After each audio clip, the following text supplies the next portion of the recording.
तर आपण ग्राफिक्स मधून पाहतोय भाजप 92, तर जेडीयू 83, काँग्रेस अवघ्या 4 जागांवर आघाडीवर आहे, तर आरजेडी 26 जागांवर आणि इतर 7 जागांवर आघाडीवर आहेत।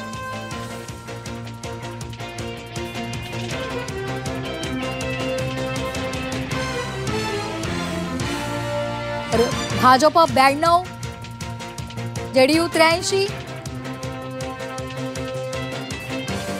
काँग्रेस 4,